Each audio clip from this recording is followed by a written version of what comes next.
Cancer Healer Center, a new beginning.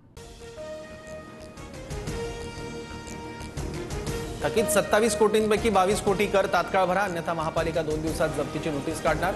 Dinanath Mangeshkar रुग्णालयाला महापालिकेचा इशारा.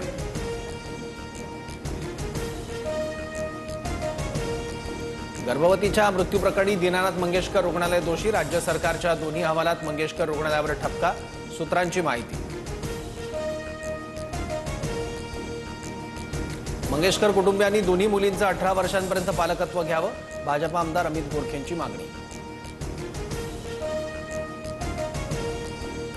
दीनानाथ मंगेशकर रुग्णालयासमोर 19 तारखेपर्यंत पुणे पोलिसांकडून जमावबंदी. आंदोलनाच्या पार्श्वभूमीवर निर्णय.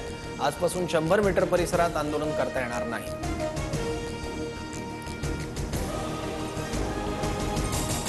पुणे प्रकरणातील डॉक्टर सुश्रुत गैसास यांच्यावर राज्य सरकार 2 दिवसात कारवाई करणार. सूत्रांची माहिती. गर्भवती महिलेच्या मृत्यूप्रकरणी 2 अहवाल सादर. प्रथमदर्शनी डॉक्टर गैसास दोषी असल्याची माहिती. पुण्यातील भाजपची बैठक संपण्याआधीच मेधा कुलकर्णी निघून गेल्यानं चर्चा. तर यापुढे आंदोलन करताना वरिष्ठांची परवानगी घ्या. बैठकीत वरिष्ठांच्या भाजप कार्यकर्त्यांना सूचना. महाराष्ट्र विधानसभा निवडणुकीत सर्वात मोठा घोटाळा, मल्लिकार्जुन खरगेंचा आरोप. महाराष्ट्रात 55 लाख मतदार कसे वाढले, काँग्रेस अध्यक्ष खरगेंचा सवाल. लोकसंख्या वाढत असते, 18 ते 25 वयोगटातील मतदार वाढल्यात, पराभव झाल्यानं अशी वक्तव्य येत आहेत. रवींद्र चव्हाणांचं खरगेंना प्रत्युत्तर. मनसे नेते संदीप देशपांडेंना अज्ञात व्यक्तीकडून शिवीगाळ आणि धमकी. संदीप देशपांडेंकडूनही धमकी देणाऱ्याला शिवीगाळ. देशपांडेंकडून शिवाजी पार्क पोलीस ठाण्यात तक्रार. 26/11चा मास्टरमाइंड तहबूर राणाला उद्या भारतात आणणार. एनआयची टीम तहबूर राणाला घेऊन येणार. सूत्रांची माहिती. तर राणा सुरुवातीचे काही आठवडे एनआय कोठडीत राहण्याची शक्यता.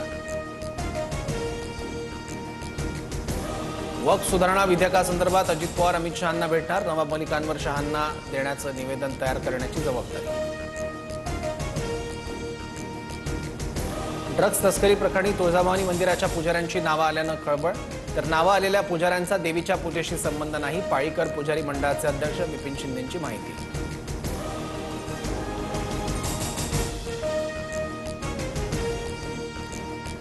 ट्रम्प सरकारचा चीनला मोठा दणका.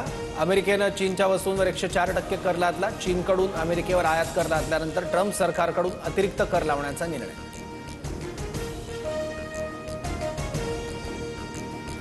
आम्ही संकटाला घाबरत नाही, शेवटपर्यंत लढाई लढू. संवादाची दारं अजूनही खुली, झुकणार नाही, कमजोर पडणार नाही. 104% कर लादल्यानंतर चीनचं अमेरिकेला प्रत्युत्तर. डोनाल्ड ट्रम्प लवकरच औषधांवरही टॅरिफ लावणार. ट्रम्प यांच्या घोषणेनंतर भारतीय औषध कंपन्यांचे शेअर्स गडगडले. औषध कंपन्यांच्या शेअर्समध्ये 3 ते 5% घसरण. आरबीआयकडून रेपो रेट 0.25% कमी. रेपो रेट 6.25% वरून 6% घर आणि कारचा हप्ता कमी होणार. मुंबईसह परिसरात सीएनजीच्या किमतीत 1.5 रुपयांची वाढ. तर पाईपद्वारे वापरल्या जाणाऱ्या स्वयंपाकाच्या गॅसमध्ये आजपासून प्रति युनिट 1 रुपयांची वाढ. अमेरिकेतील टॅरिफ धोरणाचा कोकणातील मच्छीमारांना फटका. कोळंबीवर 26% शुल्क भरावं लागणार. कोळंबीसाठी अमेरिका मोठी बाजारपेठ. 3.5 तासांपासून सुप्रिया सुळेंचं पुणे जिल्हाधिकारी कार्यालयासमोर धरणे आंदोलन. बनेश्वर देवस्थानकडे जाणारा रस्ता बनवण्याची आंदोलकांची मागणी. प्रत्येकाला पक्ष वाढवण्याचा अधिकार कुणी रोखू शकत नाही. महाराष्ट्रात कुठेही पक्षाचा प्रचार केला तर वावगं नाही. 11 एप्रिलच्या ठाण्यातील जनता दरबारवरून गणेश नाईक यांचं वक्तव्य. नाशिकमध्ये गोदावरी नदीत उतरून मनसेचं आंदोलन. नद्यांमधील प्रदूषणाच्या मुद्द्यावर मनसे आक्रमक. गोदावरी नदीत उतरून मनसेची जोरदार घोषणाबाजी. राज्यात तापमानाचा पारा 40शी पार. मुंबईत 34 तर नाशिकमध्ये 41°C तापमानाची नोंद. नाशिकातील 5 तालुक्यात 14 टँकरनं पाणी पुरवठा. नांदेड, धाराशिवसह सोलापुरात वादळी वाऱ्यासह गारांचा पाऊस. आंबा, ज्वारी, फळबाग आणि काढून ठेवलेल्या हळदीचं मोठ्या प्रमाणावर नुकसान. शेतकरी चिंतेत.